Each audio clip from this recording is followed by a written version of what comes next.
The phone rang and the sound was just wrong. It was too loud.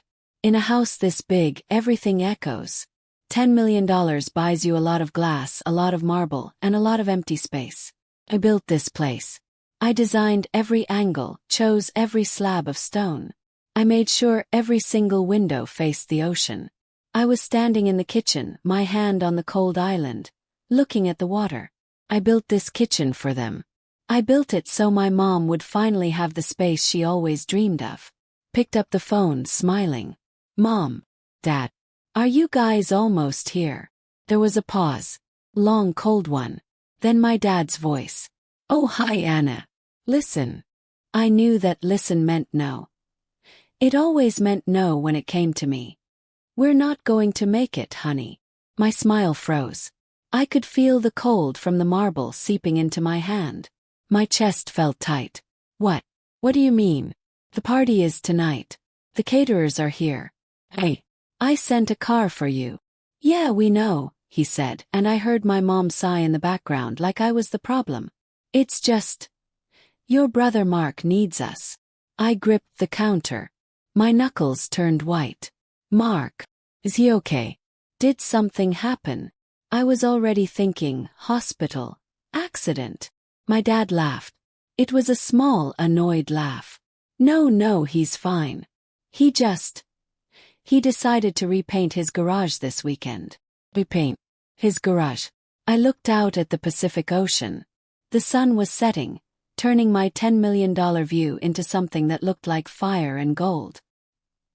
He's repainting his garage, I said. It didn't even sound like a real sentence. Sounded like a joke. A very, very cruel joke. Well, you know, Mark, Dad continued, like this was all perfectly normal. He can't ever get the edges right with the tape. He needs my help. And your mother is making sandwiches for him. Sandwiches. They were skipping my housewarming. The housewarming for the villa I built. For sandwiches. I couldn't breathe. He needs you, I whispered. What about me? Oh, Anna, don't be so dramatic. My mom's voice cut in sharp. It's just a party. You have all your fancy friends. Mark only has us. And just like that they hung up. The dial tone was the loudest sound in the entire house. But here's the crazy part. That dial tone. It was the best thing that ever happened to me. Because 1 week later, my $10 million villa wasn't empty. It was packed. I'm talking hundreds of people. There were cameras flashing, reporters by the pool, and the team from Vogue was filming in the living room. The music was so loud you could feel it in your chest. And my phone. It was on that same stone counter, vibrating itself to death. The screen lit up. Mom. Dad. Mark. Mom, 32 missed calls. They didn't come to my party. So I invited everyone else. And I mean everyone. If you stick with me, I'm going to tell you exactly how I turned the worst night of my life into the night that changed everything. I'll show you how one stupid, insulting excuse about paint gave me the power to stop being their extra daughter and start being me. It's a wild story, and I promise you, it only gets crazier from here. If you've ever felt like the other kid, the one who was always second best, this story is for you. Make sure you subscribe and turn on notifications, because you are not going to want to miss what happens next. To understand why this one phone call broke me, you have to understand my whole life. My entire childhood was one big repaint the garage. When I was 10, I won the state spelling bee. My parents missed it. Why? Because Mark had a soccer game. He didn't even play. He sat on the bench and ate orange slices. But he might have played. And that was more important than me. When I won a full scholarship to a top university, my mom just said, "Oh, good. Now you can help Mark with his college essays. He's really struggling." He wasn't just the golden child. He was the only child. I was just the extra one. The responsible one. The one who didn't need them. So I learned to build my own things by myself. When I was 12, I built a small table. It was ugly. The legs were wobbly. I made it from scrap wood I found behind the shed. But it was mine. Kept that table. It's here in my new house. It's sitting in the middle of my giant $100,000 office. It's the only thing in this whole place that feels 100% real. And as I stood there, phone in my hand, I looked at that wobbly little table. I looked at that table. And then I looked at the 40-foot-long dining table I had set up on the terrace. It was set for 30 people. Family. Aunts, uncles, cousins. And my parents right at the head. All the people who, for my whole life, chose to look at Mark instead of me. I had catering for 30. I had custom place cards. I had a speech planned, thanking them for their support. I walked over to the dining table. I picked up the little hand-calligraphed card. It said, "Dad." I held that card in my hand. "He's repainting his garage." The words just kept playing over and over in my head. I thought about all the years I'd waited. Waited for them to see me. Waited for them to show up. And in that second something didn't just snap. Shattered. I wasn't sad anymore. I wasn't hurt. Was free. I let the dad card fall from my fingers. I watched it float down to the marble floor. Then I walked to my office, opened my laptop and pulled up the guest list. And I did the one thing I was always too scared to do. I sat at my desk, my $1,000,000 ocean view completely dark. The only light was from the laptop screen, shining on my face. The file was open. Housewarming family. 30 names. My parents. My brother Mark. All the aunts and uncles and cousins who ever told me I was too serious or too ambitious. The ones who always asked, "Why can't you be more fun like Mark?" My hand was shaking. Not from sadness. From anger. A cold, quiet anger I'd been holding inside for 20 years. My finger moved to the mouse, hovering over the delete button. Could I do it? Could I really erase my whole family with one click? Clicked it. The list vanished. 30 names gone. The screen was just blank. With me. Just like my $10 million house. I let out a breath I felt like I'd been holding since I was a kid. For my whole life I did everything right. I got the perfect grades. I built this perfect career. I built this perfect house. All of it, every single brick and window, was for them. All of it was a giant screaming sign that said, "Look at me. Please just look at me." And in 1 second I finally got it. They were never, ever going to. To understand why I did what I did next, you have to understand Mark. My brother. He wasn't just the golden child. He was the sun. And I was just a cold little planet, floating around him, hoping to catch some of his light. When we were kids, he broke his arm trying to jump off the garage roof with a bedsheet. My dad called him brave and a real explorer. They bought him a new video game console. The very next week, I won the citywide science fair. I designed a whole water filtration system. My mom didn't even come. She said she had a headache. When I was 10, I saved up my allowance for 6 months to buy a telescope. I loved the stars. I wanted to see everything. I kept it in my room, wrapped in a blanket. One day I came home from school and it was gone. Mark had borrowed it for a school project. He dropped it. The main lens was cracked. I cried for hours. My dad sat me down and said, "Anna, it's just a thing. Your brother feels terrible. Stop making him feel worse." They made me apologize to him for making him feel bad. It only got worse as we got older. When Mark turned 16, he crashed my dad's brand new car. He was driving way too fast. He didn't even have his license yet. What happened? My dad yelled at the tree he hit, not at Mark. They just bought him another car a week later. A safer one, they said. When I turned 16, I was working 20 hours a week at a coffee shop to save for my own car. My parents told me it built character. Why did I have to build character while Mark just got cars? It's a weird thing, growing up as a ghost in your own house. It's not like they were mean. It wasn't like they yelled at me. It was worse. It was nothing. I was just there. The responsible one. Quiet one. The one who never needed anything. I learned to be invisible because it hurt less than being seen and then ignored. I became so good at being quiet, so good at not needing anyone, that I built this whole life, this whole house, without asking for a single thing. And they just proved I was right all along. So when my dad said, he's repainting his garage, it wasn't just an excuse. It was the whole story. Mark's paint was more important than my home. My brother, a grown man needing help with tape, was more of an emergency than the biggest night of my life. It was the telescope. It was the car crash. It was the science fair. It was all of it rolled into one stupid, insulting phone call.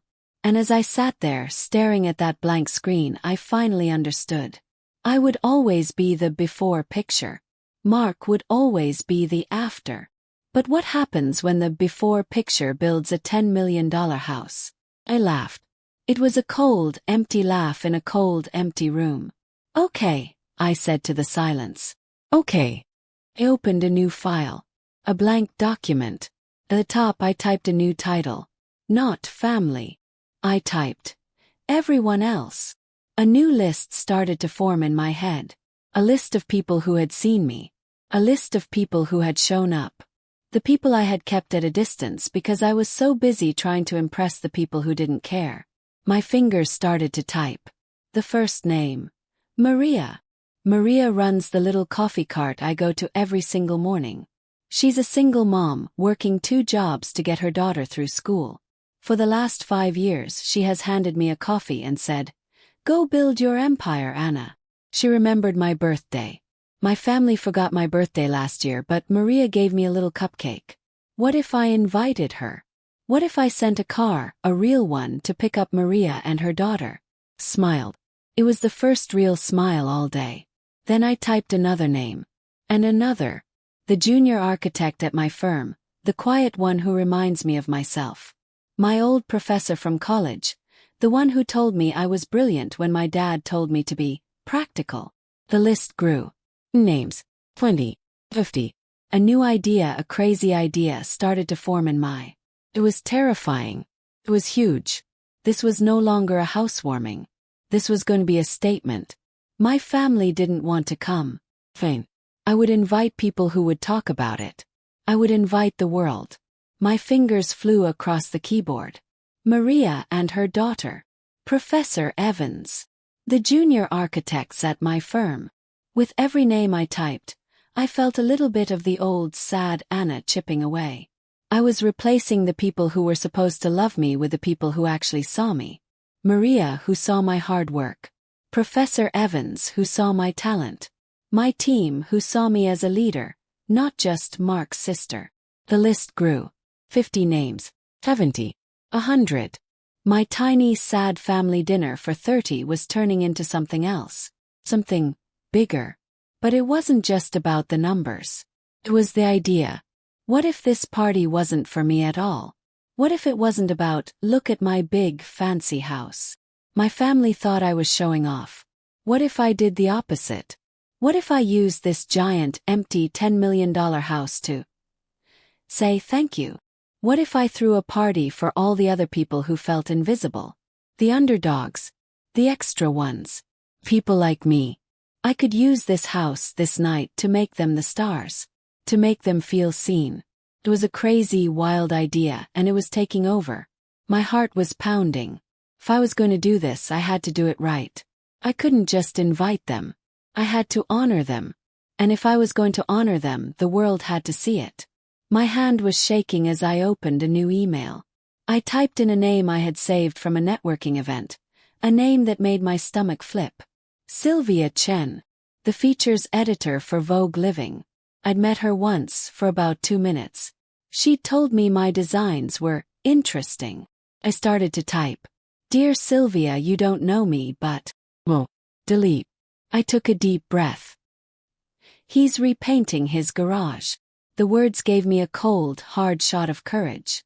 Typed again fast. Sylvia, my family was supposed to come to my housewarming tonight.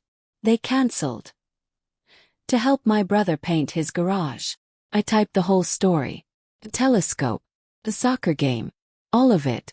I'm looking at my empty $10 million villa, and I have a choice. I can be sad or I can make a new plan. I'm choosing the new plan. I'm inviting every person who ever felt like second best. And I think that's a story Vogue would actually want to tell. My finger hovered over the send button.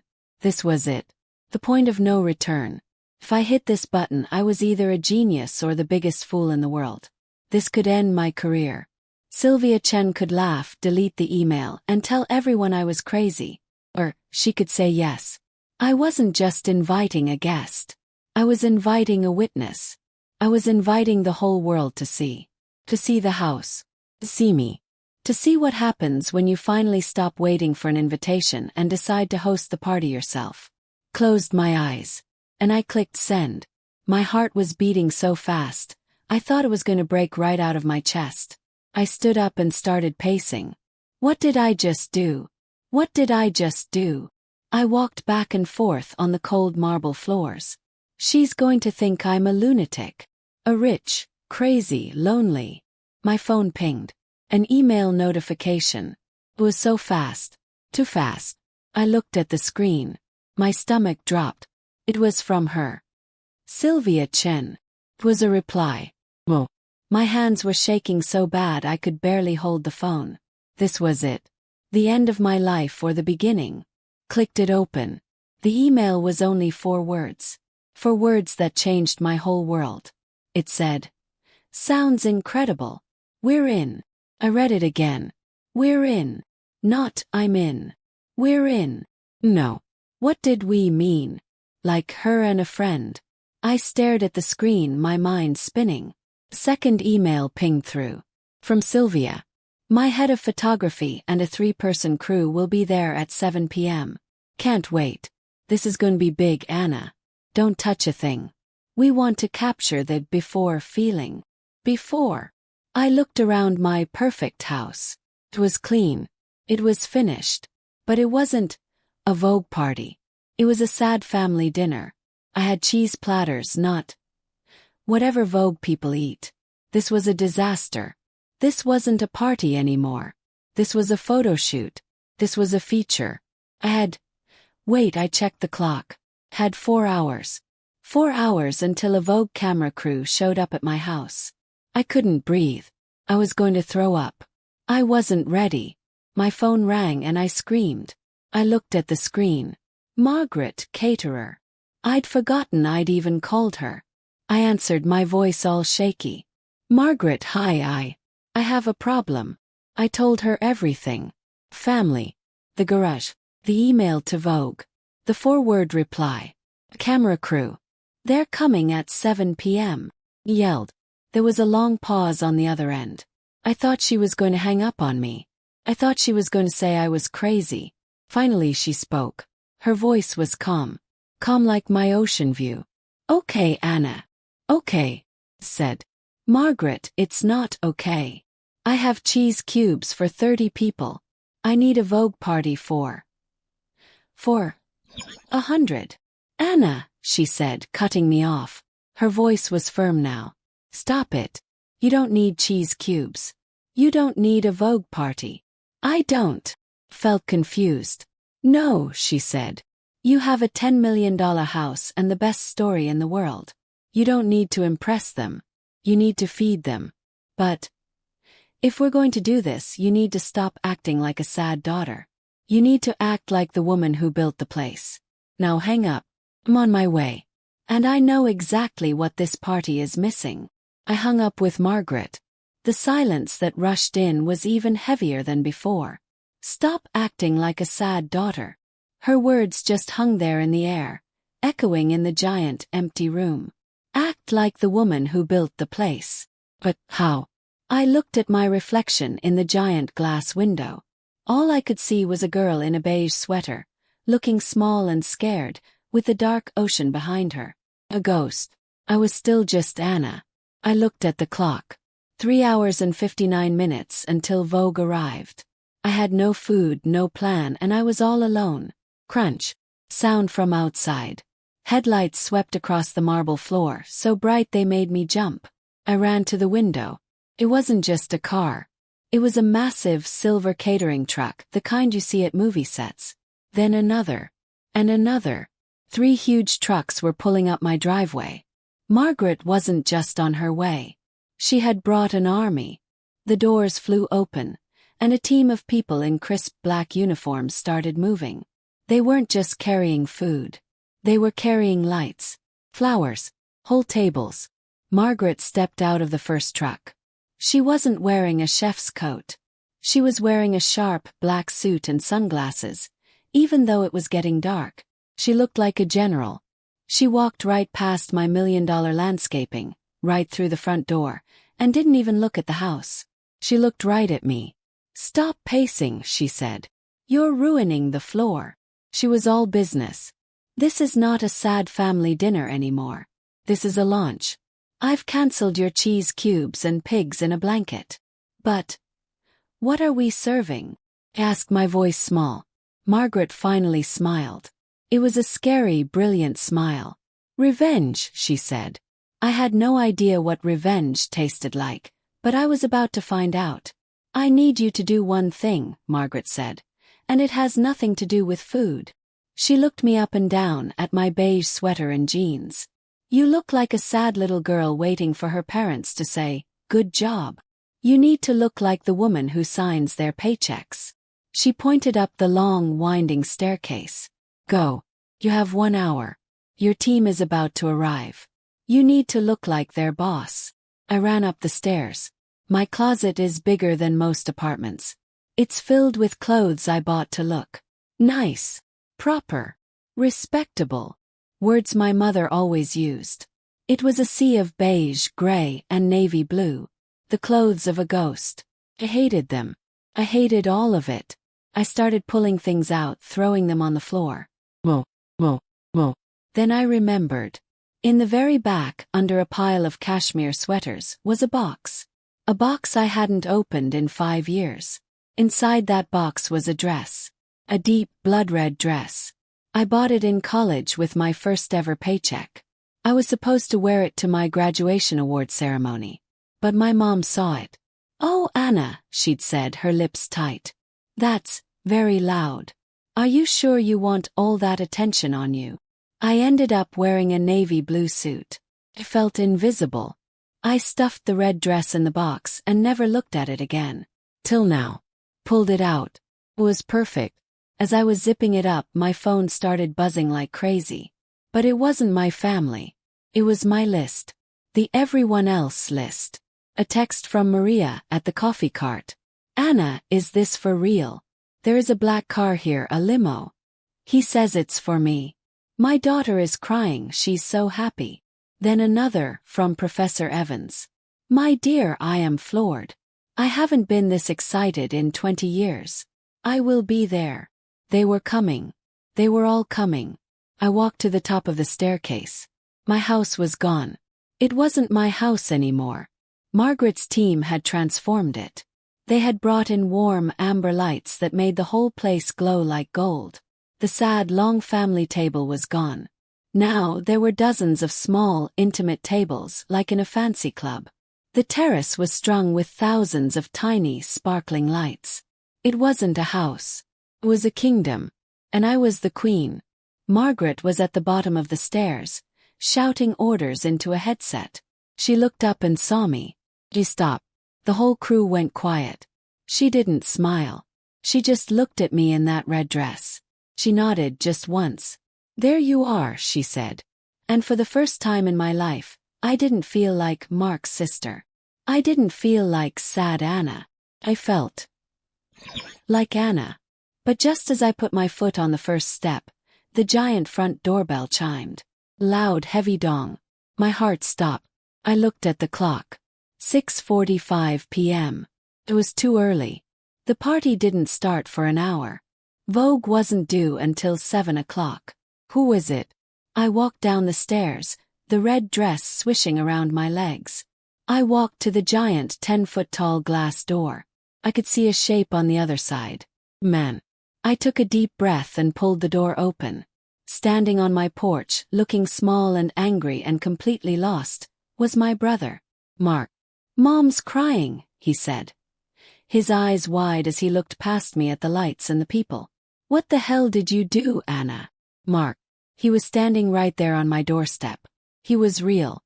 He was wearing his favorite ratty sweatshirt, the one with the faded college logo and, oh my God, a streak of blue paint on the sleeve. Blue paint. He was the living, breathing, walking proof of his own ridiculous excuse. He looked past me, his eyes wide with a mix of anger and confusion. "Mom's crying, Anna," he said again like I hadn't heard him. "She's a wreck. What the hell did you do?" For one tiny, awful second I felt it. That old, familiar, sinking feeling. The Anna you fixed it feeling. The Anna Mark is upset, go make it better feeling. My stomach twisted. Mom was crying. That was the magic password. It was the guilt trip that had run my whole life. I almost stepped back. I almost grabbed my old beige sweater, the one I had thrown on the floor. I almost said, I'm sorry, I'll cancel everything." But I didn't. I felt the cool, smooth fabric of the red dress against my skin. I heard Margaret's voice in my head. "Act like the woman who built the place." I looked at Mark. Really looked at him. He wasn't my big, important older brother. He was just a guy. A guy who was mad because, for the first time in his life, the party wasn't for him. The sun was mad because a planet had learned to spin on its own. I stood up straight. I felt the whole $10 million house stand up straight with me. "She's crying." Yes. My voice was quiet. It was so quiet it was loud. It didn't shake. It didn't apologize. It was just, "Come." "Why is she crying, Mark?" He was completely thrown off. He expected me to crumble. He expected me to cry too. "Don't be stupid," he stammered. "She's crying because you're embarrassing her. You're embarrassing all of us." "How?" "Yes. Just one word." He waved his arms around at the lights, at the valet parking signs, at the staff in black uniforms. "This. All of this. You were supposed to have a tiny dinner. Dad said you hung up on him. And now you invited all these strangers. Just to make us look bad. You're making it look like we're horrible people. Like we left you." He was yelling now. A grown man having a tantrum on my porch. And I wasn't angry. I wasn't even sad. It was nothing. "You did leave me, Mark," I said. "You left me to go paint a garage." He took a step forward, his face turning red. He tried to push past me to get into the house. "That's it," he snarled. "I'm stopping this. I'm telling these people to go home." He put his hand on the giant glass door. I didn't move. I just put my own hand up, flat against his chest. He stopped. He looked at my hand. Then at my face. "No," I said. "They're my guests. You're not on the list." His mouth opened. Then it closed. No one in his entire life had ever told Mark he wasn't on the list. He was about to scream. He was about to explode. Could see it. And in that exact second, 2 blinding white headlights washed over both of us. A long, sleek, black SUV, the kind that costs more than a house, glided silently up my driveway. It stopped right behind Mark's dusty 10-year-old truck. The contrast was so perfect it was almost funny. The back door of the SUV opened. A single razor-sharp, red-bottomed high heel clicked onto the stone. A woman stepped out. She was wearing all black. It was power. It was Sylvia Chin. From Vogue. She didn't even look at the house. Her eyes went straight to us. She looked at me in my bright red dress. She looked at Mark in his paint-stained sweatshirt. She saw the whole story in 1 second. The ghost and the golden child right on the doorstep. Mark was frozen. He was just a problem. Relic. An old piece of furniture that didn't fit in the new house. Sylvia Chin looked at the scene. And she smiled. Slow, sharp, knowing smile. "Anna," she said, her voice smooth as glass. "This is perfect." She didn't mean the house. She meant the drama. She meant him. She meant me. She saw the war, and she was here for it.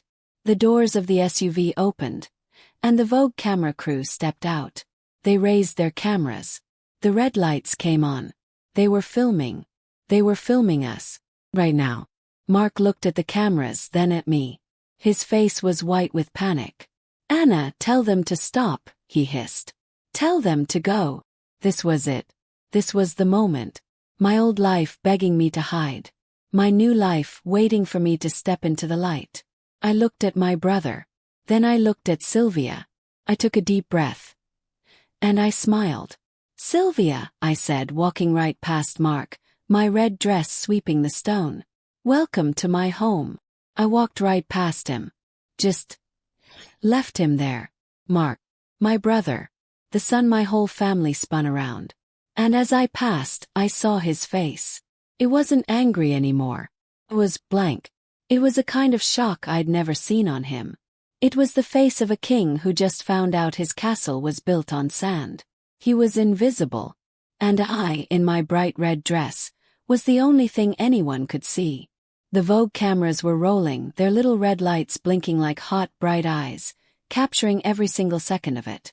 Sylvia smiled at me, a real smile this time. "Let's begin," she said. "Anna." His voice was high. He grabbed my arm. Not my hand, he grabbed me. His fingers dug into the silk of my dress. "You can't do this. You're my sister." It was a command. It was the voice that had stopped my life 100 times. "Mom's crying, Anna. You're hurting Mom." "Stop." I didn't pull away. I just looked down at his hand on my arm. His paint-stained fingers. Then I looked up right into the lens of the main camera. It was so close I could see my own reflection. I looked right at that camera, not at Mark. "Get your hand off me, Mark," I said. My voice was ice. It wasn't a request. It was an order.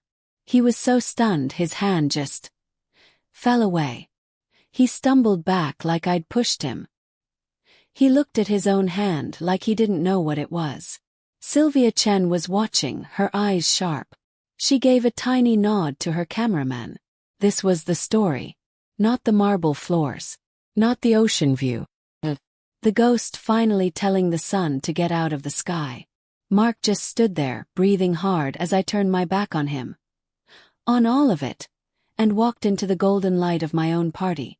I was inside for maybe 30 seconds. Margaret, my caterer, my general, handed me a tall glass of champagne. "Good start," she whispered and winked. But just as I took it, the real doorbell chimed. Not Mark. Not Vogue. This was different. My heart leaped. I walked to the door, my hand shaking just a little. Pulled it open. And there she was. Maria. The woman from the coffee cart. She was wearing a beautiful blue dress I'd never seen. And her daughter was beside her. Eyes as wide as dinner plates, staring at the Vogue cameras. Maria looked at me, then at the camera crew, then back at me. She looked terrified. "Oh, Anna," she whispered, and she started backing up. "Oh, honey, no. I think we're in the wrong place. This is for fancy people. Should go. We'll just go." She started to turn around. My heart just broke. She was going to leave. Just like my parents. My real guest, the person I wanted here, was scared. And I saw Mark still standing on the lawn, watching. He had a small, mean smile on his face. He was waiting for me to fail. "No," said. It was too loud. Everyone stopped. Maria jumped. I lowered my voice.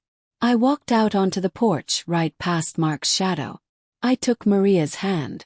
It was rough from working so hard.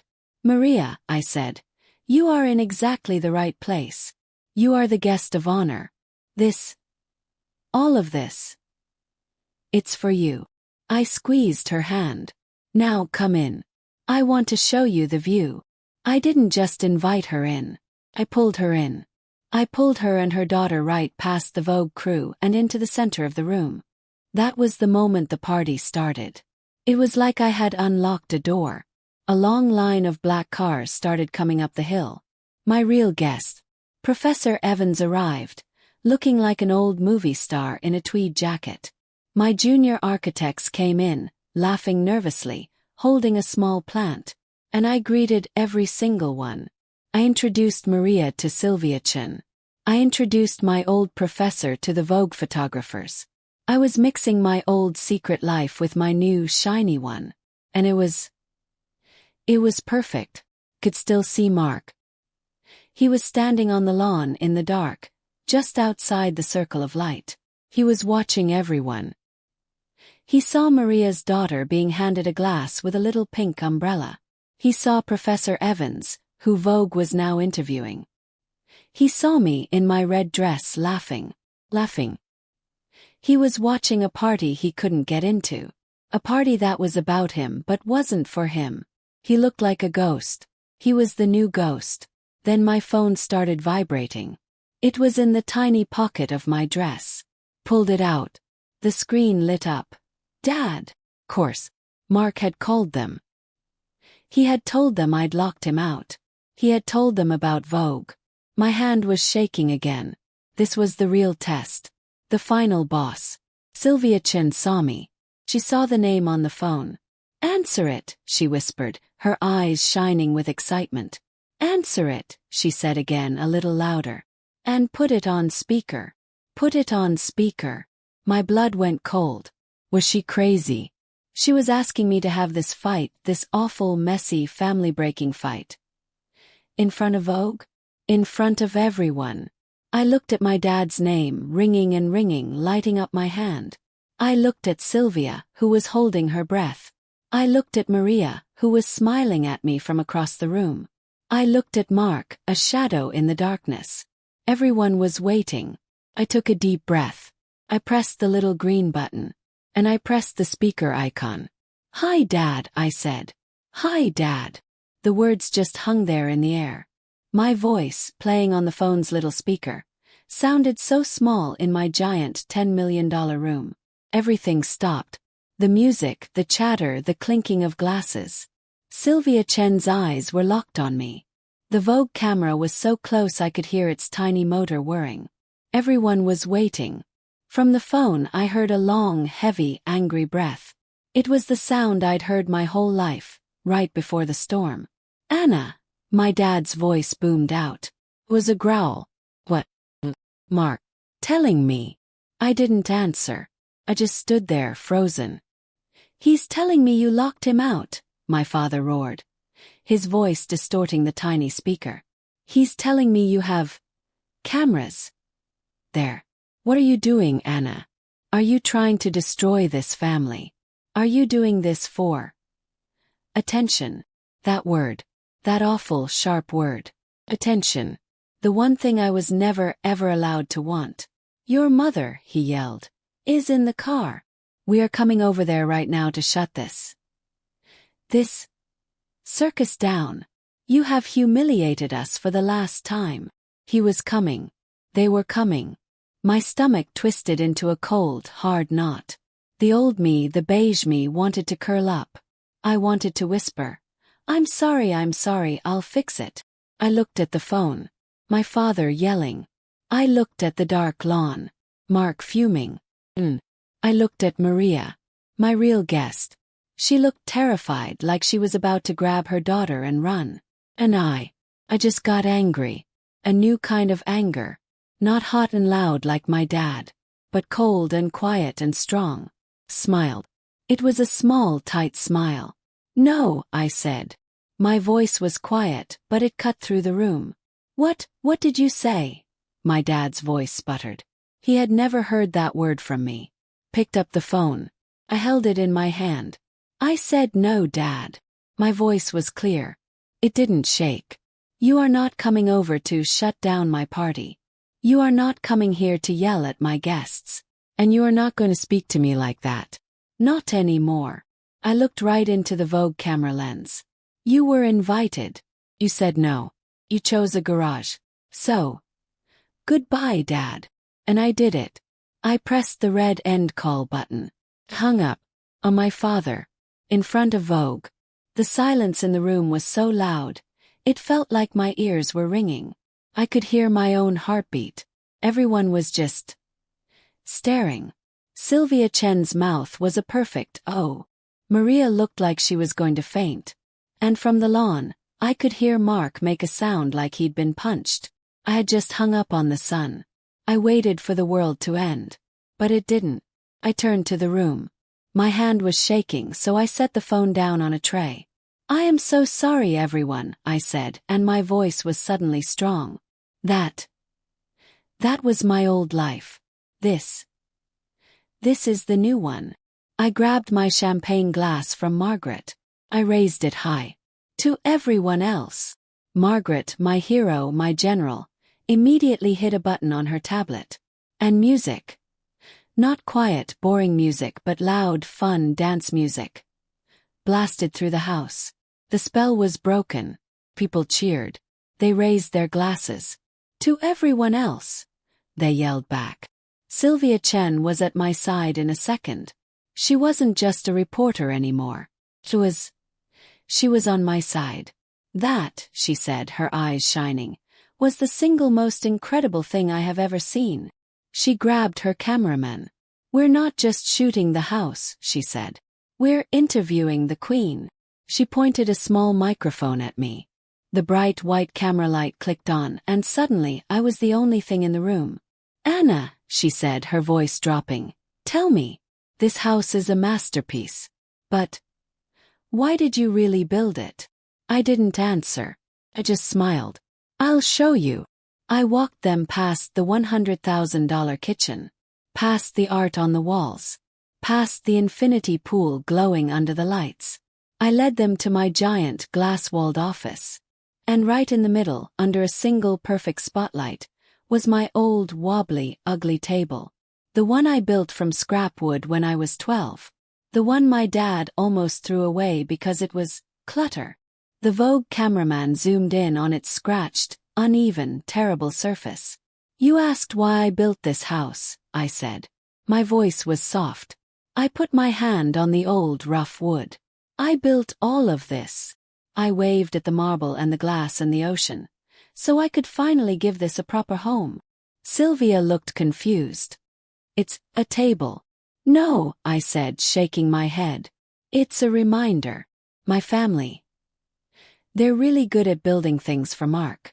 Big, shiny, expensive things. But they're not good at building tables. They're good at building thrones. Just one." I looked right at Sylvia. I decided I was tired of standing. So I built my own table. Sylvia was speechless. Her cameraman was getting every angle. The party was roaring behind me. I could hear Maria laughing. It was the best sound I had ever heard. My house wasn't empty anymore. It was full. I was happy. I had done it. I had finally. A hand grabbed my arm. It was Margaret. Her face was pale. She wasn't smiling. "Anna," she whispered, her voice fast and low. "You need to come to the front. Now." "What? Why? What's wrong?" I asked.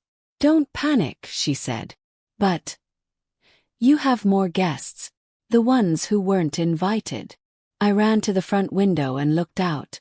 Red and blue lights were flashing. All over my new driveway. It was the police. Red and blue. The lights were ugly. They flashed across my perfect, clean, white walls, making my house look like a crime scene. The music was gone. The party was gone. 100 guests were just standing, staring, watching me. The Vogue camera was still on, its little red light glowing. It zoomed past me, focusing on the flashing, ugly, cheap lights of the police car. This wasn't a party. This was a war. And my family. They had just called in soldiers. My heart wasn't beating. It was just a cold, hard rock in my chest. 2 police officers stepped out. They walked slowly up my long stone driveway. They looked annoyed. They were walking through a party that was nicer than any house they'd ever been in. They were looking at the Vogue cameras. They were looking at the bar. They were looking at me. Standing there in my red dress, holding a glass of champagne. I looked like the bad guy. I looked like the rich jerk whose party was too loud. This was my dad's plan. He wasn't just shutting me down. He was humiliating me. The first officer, the older one, stopped in front of me. He looked at my glass. "Ma'am," he said, his voice tired. "Are you Anna?" "My last name." He nodded. I couldn't speak. We got a noise complaint. I just knew Sylvia and her camera were right behind me, filming every second. A noise complaint, I whispered. That's it. The officer sighed. Not exactly. The caller. Mr. My last name. My dad. He used his name. He said there was an out-of-control party here. He said the homeowner was distraught, unstable. He was worried about your safety. Unstable. Distraught. My knees almost buckled. He didn't just call the cops. He told them I was crazy. He was trying to have me committed. This wasn't a punishment. This was an erasure. He was trying to prove I was the sad, dramatic daughter who couldn't handle her life. The Vogue camera was suddenly heavy. This was the story they would tell. Anna, the crazy one, who had a breakdown in her big, empty house. My father's story. He was still writing it. I was going to lose everything. I looked at the officer. I looked at the flashing lights, painting my perfect walls red and blue. I looked at my guests, my real guests. Maria was holding her daughter's hand, looking scared. Professor Evans looked just sad for me. And I thought, no. I am not the distraught homeowner. I am the only homeowner. I took a deep, slow breath. I stood up tall. That red dress felt like armor. Officer, I said, my voice as cold and calm as the ocean. The man who called you is my father. The officer just stared. He didn't get it. Ma'am, that doesn't. He called you, I said, because I hung up on him an hour ago. Before the cop could answer, Sylvia Chen stepped in front of me. She put herself between me and the police. Officers, she said, and her voice was pure, expensive steel. I am Sylvia Chen from Vogue Living. We are here with this crew, filming a feature story on Ms. My last name, and her incredible home. She handed him a business card. The cop looked at it. His whole face changed. Vogue, the younger officer said. He looked at the camera. He looked at Sylvia. He looked at me. The story just flipped. A distraught homeowner. Sylvia said, raising an eyebrow. Does she look distraught to you, officer?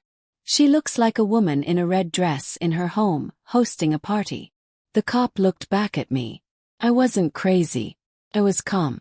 He was the one interrupting my interview. Look, ma'am, the older cop said. We still have a complaint. From your father. I know, I said. He's right over there. Pointed. Not at a house. Not at a phone. I pointed past the police car to the dark, winding road at the bottom of my driveway. There was a car parked there. An old, boring sedan. The headlights were on, pointing right at the house. They were watching. My father. My mother. They were here. They hadn't gone home. They had driven here, called the police. And now they were watching me get arrested. They're just sitting there, the younger cop asked. He looked confused. And my brother, I said, pointing to the shadows on the lawn. He's been trespassing on my property for the last hour. Mark, who had been hiding in the dark, was suddenly lit up by the red and blue lights. He looked like a raccoon caught in a trash can. He was busted. The cops looked at Mark. They looked at the car.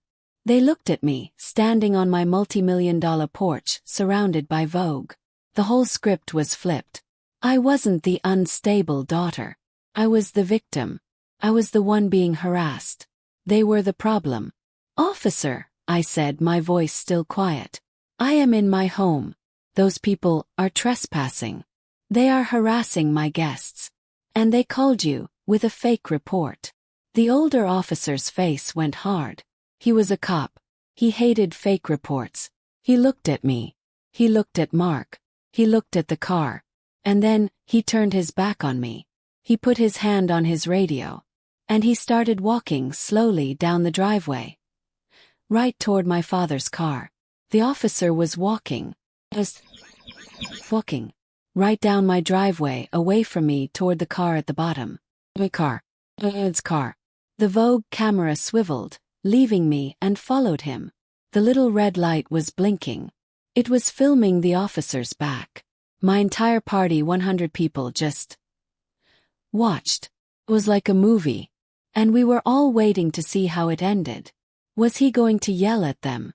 Was he going to arrest them? What happens when a man who thinks he's a king meets someone with a real badge? I was so busy watching my dad's car, I forgot about the other problem. The younger cop. He didn't follow his partner. He stayed. He turned around slow and looked at the shadow on my lawn. Mark, my brother, still standing there, frozen in the flashing lights like a deer. The cop was not tired anymore. He was angry. "Sir," he said, his voice hard as stone. "This is private property. Are you a guest here?" Mark didn't answer. He just looked at me. After everything he was asking me to save him, could have. The old Anna, the good Anna, would have said, "It's okay, officer, he's my brother, he's just confused." I would have fixed it. I would have smoothed it over. But I just stood there. In my red dress. I just looked at him. And I said nothing. The silence was my answer. The cop took a step toward him. "Sir, I asked you a question. Are you trespassing?" Mark looked at me, his eyes wide. He was terrified. He thought I was going to let him be arrested. And for a second, thought so too. "No, officer," I said. My voice was quiet.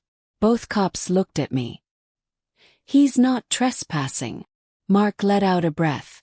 He almost smiled. "He's just leaving." The smile was gone. The cop looked at me, then at Mark. He understood. This wasn't mercy. This was worse than arresting him. This was banishment. I looked at my brother. The man who got everything while I got nothing. "Go, Mark," I said. "Not get out. Go." He looked at me and his face just crumbled. The anger was gone. He was just a sad small man. So he walked. He had to walk all the way down my long, beautiful stone driveway. He had to walk past the Vogue cameras, which filmed every single step. He had to walk past my real guests, Maria, Professor Evans, my whole team, who just watched. They watched the golden child, the sun, get kicked out of the party. He didn't look at anyone. He just walked. It was the longest walk of his life. He was the ghost now. And it was all happening in silence. At the exact same time, the other cop was at my dad's car. I saw him tap on the window. Tap, tap, tap. Like my dad was a teenager, parked somewhere he shouldn't be. The window rolled down. I saw my mother's face, pale and scared. I saw my dad's face, purple with rage. He was yelling. I could see his arms waving. He was yelling at a police officer. "Oh, Dad, you have no power here. This isn't your house. This isn't me. You can't just roar and make the world obey." The officer didn't yell back. He just waited. He let my dad finish his tantrum. Then he said something. Just a few words. I couldn't hear them, but I saw my father shrink. He just deflated. Like a balloon. The anger was gone. It was fear. He was scared. Of a cop. The officer pointed. He pointed back down the dark road. He was telling them to leave. The car. My father's car. Backed up slow. Did a sad, messy U-turn. And it just drove away. Mark got to the end of the driveway just as the car pulled up. The back door opened. He got in like a little kid after a bad soccer game. And the car, my whole family, just drove away. The red tail lights got smaller and smaller. Then they were gone. The ugly red and blue police lights went off. My house was just golden again. The officer walked back up the driveway. He looked at me. "Ma'am," he said, and his voice was nice. He was on my side. "I am so sorry about that," he said. He tipped his hat. "Filing a false report is a serious offense. Hey, I made that very clear to your father." He looked at the Vogue camera, then back at me. "You have a good night. We won't bother you again." The two cops got in their car. They didn't use their lights. I just left. And then silence. The party was frozen. 100 people just staring at me. The Vogue camera was still on my face. The war was over. I had won. But it didn't feel like a win. It just felt finished. I let out a breath I had been holding for 20 years. I turned back to my party. I looked at all my real guests. Smiled. A real tired, happy smile. "Well," I said, my voice shaking just a little. "I think I need another drink." The room didn't cheer. It exploded. It was a roar. People were clapping, yelling. Maria was crying happy tears. Sylvia Chen grabbed my arm, her eyes on fire. "Anna," she said, "this isn't just a cover story anymore. This is a book. But tell me, what happens now? What happens now?"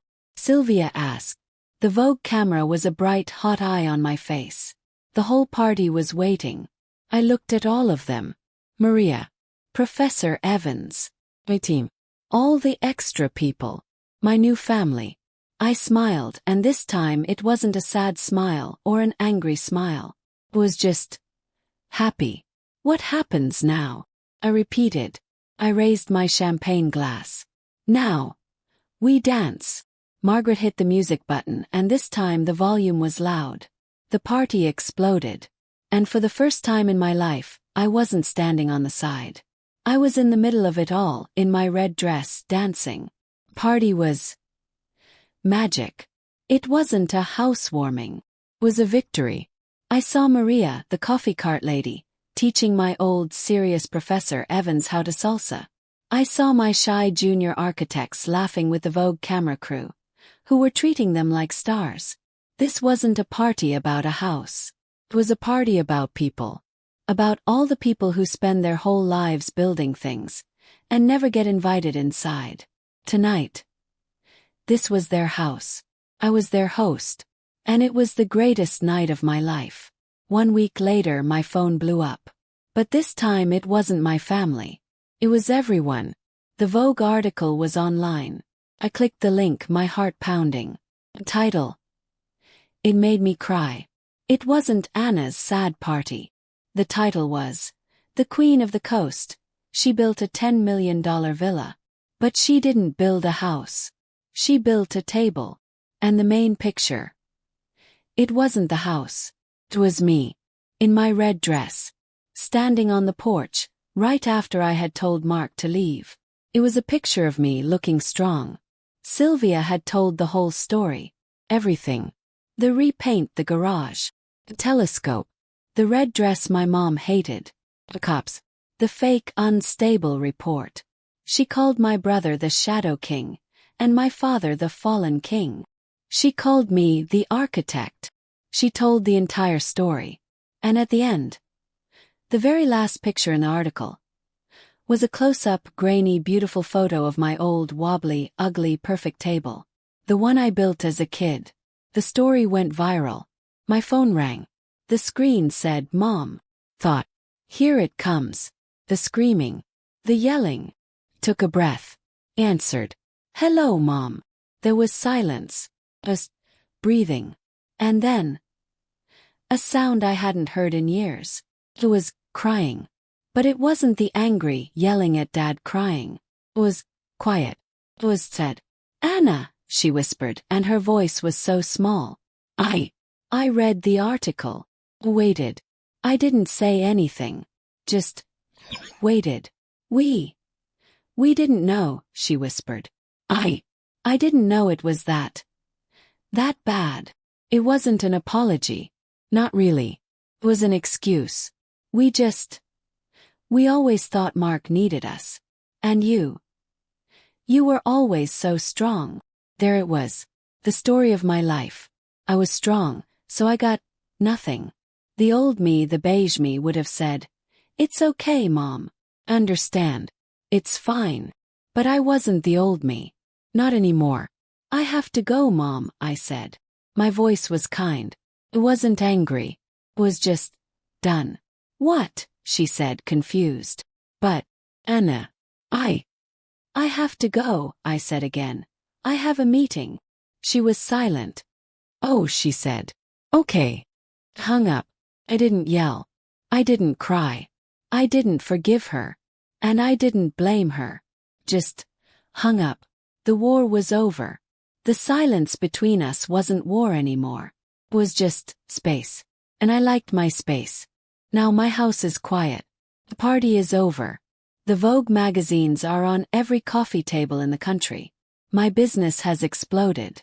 Everyone wants a house built by the architect. But the best part of my day is in the morning. I come down to my giant office.